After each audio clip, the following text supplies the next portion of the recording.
नीतीश कुमार ने राज्यसभा सांसद पद की शपथ ले ली है। उपराष्ट्रपति सीपी राधाकृष्णन ने उन्हें संसद भवन में पद और गोपनीयता की शपथ दिलाई। इसके साथ ही वो उन गिने चुने नेताओं में शामिल हो गए हैं जिन्होंने लोकसभा, राज्यसभा, विधानसभा और विधान परिषद चारों सदनों में सदस्य के रूप में काम किया है। इस बीच अब सवाल पूछे जा रहे हैं कि क्या नीतीश कुमार बिहार की राजनीति को अलविदा कहने जा रहे हैं और क्यों उनके इस फैसले से विपक्ष बेचैन है। आइए समझते हैं। नमस्कार, टीवी 24 नेटवर्क देख रहे हैं आप। मैं हूं आपके साथ शिखा मेहरोत्रा। बिहार की राजनीति में 2 दशक से ज्यादा समय तक केंद्र में रहे नीतीश कुमार अब एक बड़े राजनीतिक मोड़ पर खड़े नजर आ रहे हैं। मुख्यमंत्री के रूप में लंबी पारी खेलने के बाद उनका रुख अब दिल्ली की सियासत की ओर होता दिख रहा है।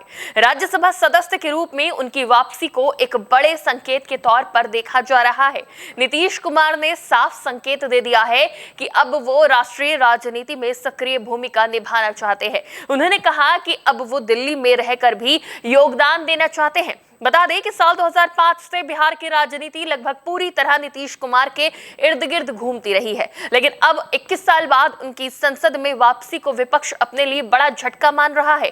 खास बात यह है कि नीतीश कुमार ने अपने सियासी सफर में वीपी सिंह से लेकर अटल बिहारी वाजपेयी तक की सरकारों में अहम भूमिका निभाई है। यही अनुभव अब उन्हें राष्ट्रीय राजनीति में मजबूत बनाता है। 2005 में राष्ट्रीय जनतांत्रिक गठबंधन के साथ मिलकर उन्होंने बिहार में सत्ता संभाली और अब एक बार फिर उनका एनडीए से जुड़ाव विपक्ष के लिए चुनौती बन गया है। अब जब वो राज्यसभा में जा चुके हैं तो कयास लगाए जा रहे हैं कि वो केंद्र की राजनीति में बड़ी भूमिका निभा सकते हैं।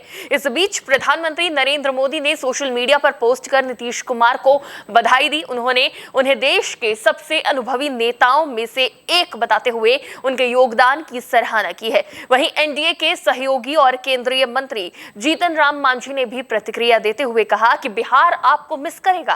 हालांकि विपक्ष इस पर सवाल उठा रहा है।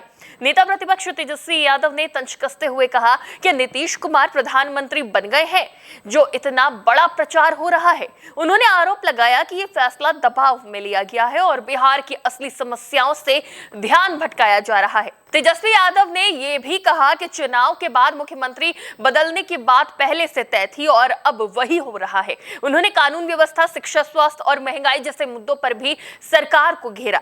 दूसरी तरफ जेडीयू के अंदर भी हलचल है। 13 अप्रैल को कैबिनेट की आखिरी बैठक है और 14 अप्रैल को इस्तीफे की संभावना जताई जा रही है। इसी दिन एनडीए विधायक दल की बैठक में नए मुख्यमंत्री के नाम पर फैसला हो सकता है। कुल मिलाकर नीतीश कुमार का राज्यसभा पहुंचना और दिल्ली की ओर रुख करना सिर्फ एक राजनीतिक बदलाव नहीं बल्कि एक बड़ा सियासी संदेश है जिसने बिहार से लेकर दिल्ली तक सियासत को गर्म कर दिया है। अब देखना होगा कि आने वाले दिनों में बिहार की राजनीति किस दिशा में जाती है और नीतीश कुमार राष्ट्रीय राजनीति में क्या नई भूमिका निभाते हैं। इस पर आपकी क्या राय है, हमें कमेंट करके जरूर बताएं। फिलहाल के लिए देखते रहिए टीवी 24 नेटवर्क।